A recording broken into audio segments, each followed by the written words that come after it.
Did you know that for the first time in history, the #1 hacker in the US is an AI? It overtook the leaderboard on HackerOne. And these are the best hackers, and they do that for money. It's like they post an exploit, they post a vulnerability, and they get reputation. So this is a score you gotta check, because the reputation of this AI has been going off the chart, twice as high as the best human. And basically this chart exploded in April, so between April and June, that's like 2.5 months.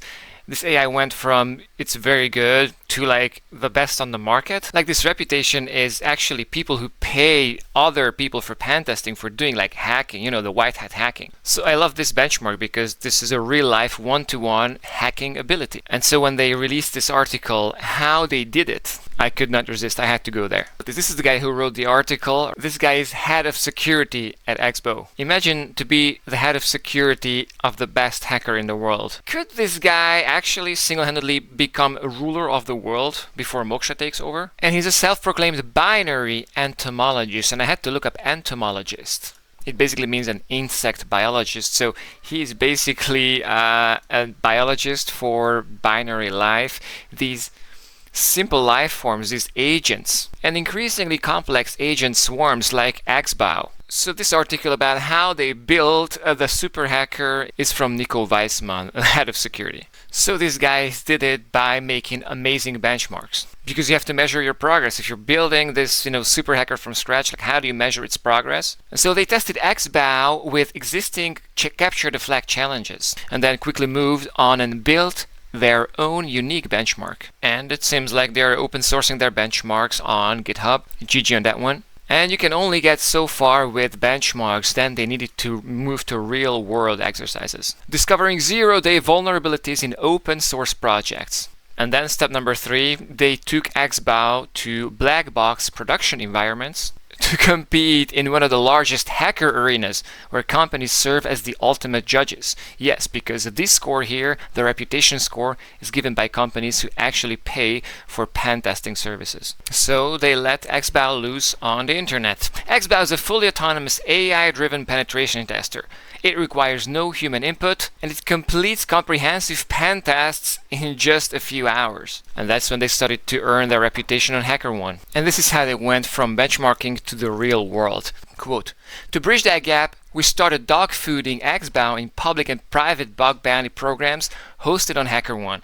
We treated it like any external researcher would, no shortcuts, no internal knowledge, just XBOW running on its own."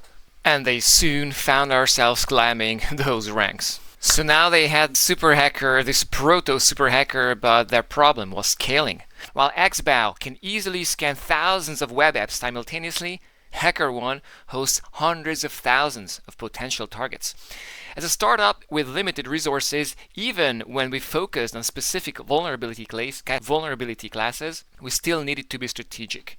That's why we built infrastructure on top of XBOW to help us identify high-value targets and prioritize those that will maximize our return on investment. And so that's when they built a scoring system to highlight the most interesting targets. And that's when they added the automated vulnerability discovery. To ensure accuracy, we developed the concept of validators, automated peer reviewers that confirm each vulnerability XBOW uncovers. And that's when XBOW's real-world impact started. So the exploits reported to HackerOne benchmark is one of the main ones that they're using, and it's been going up parabolically. This chart shows how they have a lot of high-severity vulnerabilities that they are starting to post, but the sheer amount of these vulnerabilities is exploding. And here's the founder and CEO of XBOW. Check him out. It's the first time ever that a machine and not a human is at the top of the HackerOne leaderboard for the US. And to close off their tweet, they are announcing that they're thrilled to announce our 75 million Series B. So keep an eye on that one. But what I found even more interesting is in our previous round, the previous investors, Konstantin of Sequoia Capital and none other than Nat Friedman. This is the guy who also invested a bunch in SSI. This is the guy who was leading GitHub itself. Nat Friedman is one of the most underrated AI characters in Silicon Valley right now. You don't find interviews of the guy. He's the guy who's silently funding all the superintelligence projects which could one day yield the super hacker and soon after Moksha, the AI god.